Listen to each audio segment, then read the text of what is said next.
جب نجران کے عیسائیوں کے ساتھ مباہلے کا وقت آن پہنچا، اور اللہ نے قرآن میں اس منظر کو بیان کیا ہے، قُلْ تَعَالُوا نَدْعُ أَبْنَاءَنَا وَأَبْنَاءَكُمْ وَنِسَاءَنَا وَنِسَاءَكُمْ وَأَنفُسَنَا وَأَنفُسَكُمْ ثُمَّ نَبْتَهِلْ۔ اے محبوب ارشاد کر دیجئے، تم بھی اپنے بیٹے لے آؤ، ہم بھی اپنے بیٹے لے آتے ہیں، تم بھی اپنی خواتین لے آؤ، ہم بھی اپنی خواتین لے آتے ہیں، تم خود آ جاؤ اور ہم بھی خود آ جاتے ہیں، پھر ہم مباہلہ کرتے ہیں اور جھوٹوں پر اللہ کی لعنت کرتے ہیں۔ تو حضور علیہ السلام جب مباہلہ کے لیے نکلے، نجران کے عیسائی پورے کر و فر کے ساتھ اور اپنے لوگوں کے ہمراہ منتظر تھے، تو حضور نکلے تو حضور کے ساتھ حضرت علی المرتضیٰ رضی اللہ تعالیٰ عنہ تھے، آقا کریم کے ساتھ حسنین کریمین تھے اور سیدہ فاطمہ رضی اللہ تعالیٰ عنہا تھی۔ اس طرح کہ حضور نے حسنین کریمین کے ہاتھ تھامے ہوئے تھے اور پیچھے سیدہ فاطمہ تو زہرا رضی اللہ تعالیٰ عنہا چل رہی تھی، اور سیدہ فاطمہ کے پیچھے حضرت علی المرتضیٰ چل رہے تھے۔ حضرت فاطمہ پردے کے حصار میں تھی، لیکن اس کے باوجود عورت کا باہر انتہائی مجبوری کی حالت میں اللہ کی توحید کی گواہی دینے کے لیے نکلنا بھی پڑا۔ تو اطراف میں بیٹے ہیں، سامنے باپ ہے اور پیچھے شوہر ہے، اور ماحول مدینے کا ہے، سارے چاہنے والے اور محبت کرنے والے ہیں، اور یہ شہزادی کونین وہ ہیں کہ اگر یہ گھر سے نکلیں تو کائنات کی آنکھیں خم ہو جائیں اور پلکوں پر پردے آ جائیں، لیکن اس کے باوجود جب نکلتے ہیں،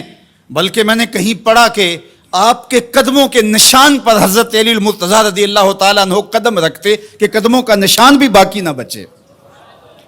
عورت کو گھر سے نکلنے کے لیے یہ ایک ضابطہ دیا کہ بامر مجبوری عورت کو گھر سے نکلنا بھی پڑے تو اس کو اپنے محرم کے ساتھ کس احتیاط سے نکلنا پڑے گا۔ اللہ اکبر! یہ ملکوتی قافلہ، یہ تقدس مآب قافلہ جو 5 نفوس پر مشتمل تھا، جس پر میرے حضور نے ارشاد فرمایا اللہم ہؤلاء اہلی، اللہ یہ ہیں میرے اہل، یہ ہیں میرے گھر والے، اللہ اکبر! میری کل کائنات یہ ہے، اور آج تیری توحید کی گواہی کے لیے، سچائی کی گواہی کے لیے، مباہلے کے لیے لے کر کے پیش ہو رہا ہوں۔ اللہ اکبر! اب جب مباہلے کا وقت آیا اور ان لوگوں کو دیکھا تو ان کا جو بڑا پادری تھا اس نے اپنے سارے پادریوں کو مخاطب کر کے کہا واللہ میں وہ چہرے دیکھ رہا ہوں، اگر یہ کہیں کہ یہ پہاڑ یہاں سے اٹھ کے ادھر ہو جائے تو سرک کے پہاڑ ادھر ہو جائے گا، اور اگر تم نے ان سے مباہلہ کر لیا تو میں یہ یقین رکھتا ہوں کہ کوئی عیسائی باقی نہیں رہے گا، اور اگر اپنی بقا چاہتے ہو تو پھر راستہ بدل لو اور پتلی گلی سے نکل جاؤ۔ اور وہ بھاگ گئے، کیوں کہ یہ وہ تقدس مآب چہرے ہیں کہ اگر یہ پہاڑ کو کہیں اپنی جگہ سے ہٹ جا تو پہاڑ بھی ہٹ جائے گا، ہمالیہ بھی اپنی جگہ سے سرک جائے گا، اور انہوں نے اگر بد دعا بول دی تو تمہارا نشان نہیں رہے گا اور تمہاری نسل باقی نہیں رہے گی۔ میرے ان جملوں پر اور میری اس گفتگو پر تھوڑی دیر ٹھہر جائیں۔ انہوں نے کہا کہ اگر انہوں نے بد دعا بول دی تو کوئی عیسائی موجود نہیں رہے گا، اور انہوں نے آل رسول کا حیا کرتے ہوئے مباہلے سے پسپائی اختیار کر لی۔ آج دنیا کے جس خطے میں بھی آپ چلے جائیں، آپ کو جیسے بھی عیسائی ضرور ملیں گے، ان کا مذہب جس صورت میں بھی ہے بہرحال موجود ملے گا،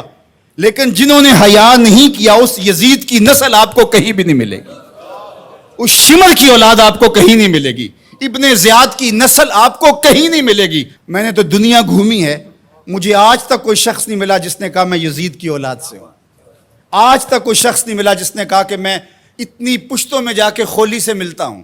کسی نے یہ نہیں کہا کہ میں شمر کے نسب سے تعلق رکھتا ہوں، لیکن کائنات کے جس کونے میں گیا ہوں کسی نے کہا میں موسیٰ کاظم کی اولاد سے ہوں،